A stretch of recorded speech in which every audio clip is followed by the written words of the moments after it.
Hi guys, അടുത്തത് നമ്മൾ നേരെ ചെന്നത് ബേർഡ്സ് എക്സിബിഷനിലേക്കാണ്. ഇത് കണ്ടോ, ഒട്ടകപ്പക്ഷിയാണ്. 2 ഒട്ടകപ്പക്ഷി ഉണ്ടായിരുന്നു.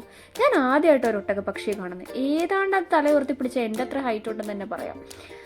അങ്ങനെ നമ്മൾ വേറൊരു സ്ഥലത്തേക്ക് എത്തി. ഇവിടെ കറുപ്പ് നിറത്തിലുള്ള കർട്ടൻ വെച്ച് കംപ്ലീറ്റ് ആയിട്ട് കവർ ചെയ്തിരിക്കുകയാണ്. ഇതിനകത്ത് മുഴുവനും ബേർഡ്സ് ആണ്. 5000 ബേർഡ്സോ മറ്റുണ്ടെന്നാണ് അവർ ആ ഒരു നോട്ടീസിൽ പറഞ്ഞിരുന്നത്. എണ്ണി നോക്കാനൊന്നും പറ്റിയില്ല, എന്നാലും ഒത്തിരി ബേർഡ്സ് ഉണ്ടായിരുന്നു കേട്ടോ. കൂടുതലും ലവ് ബേർഡ്സ് ആയിരുന്നു. നല്ല പല കളറിലുള്ള ലവ് ബേർഡ്സ്. എൻ്റെ വീട്ടിൽ ഒരുപാട് ലവ് ബേർഡ്സ് ഉണ്ട്. അതുകൊണ്ട് തന്നെ ഇത് കാണുമ്പോൾ എനിക്ക് ഭയങ്കര ഇഷ്ടമാണ്.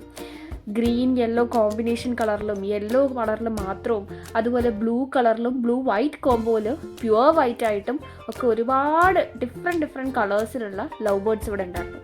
ഈ ലവ് ബേർഡ്സിനെ കാണാൻ ഭയങ്കര ക്യൂട്ടാണ്.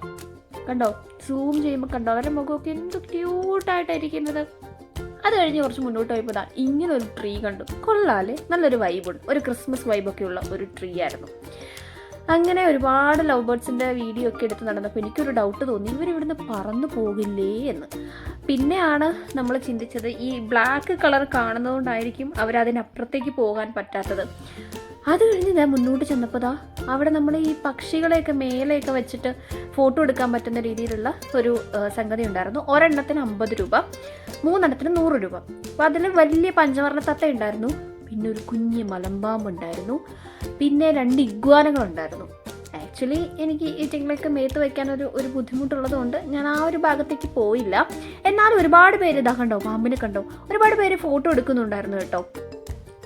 പിന്നെ ഒരുപാട് ലവ് ബേർഡ്സിനെ നമുക്ക് കാണാൻ പറ്റി. ഇവർ ഈ ആർട്ടിഫിഷ്യലായിട്ട് മരം ഉണ്ടാക്കി വെച്ചിട്ട് അതിനകത്താണ് ഇവർക്ക് ഇതുപോലെ പാറിക്കളിക്കാനും അങ്ങോട്ടും ഇങ്ങോട്ടുമൊക്കെ കൊക്കുരുമാനമൊക്കെ സ്ഥലം ഉണ്ടാക്കി കൊടുത്തിരിക്കുന്നത്. അതുകൊണ്ട് തന്നെ ഇത് അടിപൊളിയായിട്ടായിരുന്നു തോന്നിയിട്ട്. ഇവിടെ ഒരു കൂട്ടം തന്നെ ഇരിക്കുന്നുണ്ട്. അതിൽ ഇലയൊന്നും ഇല്ലെങ്കിലും ഇവരാണ് ഇലകളെ പോലെ ഇരിക്കുന്നത്, അത്രയധികം ഉണ്ട്. പിന്നെ ഈ ഒരു പക്ഷീനെ കണ്ടു. ഈ പക്ഷി ഏതാണെന്ന് എനിക്ക് പേരറിഞ്ഞൂടാ. അത് കഴിഞ്ഞ് നമ്മൾ മുന്നോട്ട് വന്നപ്പോൾ ഒരു ഗാനമേള നടക്കുന്നുണ്ടായിരുന്നു. ആക്ച്വലി ഗാനമേള നല്ല വൈബായിരുന്നു.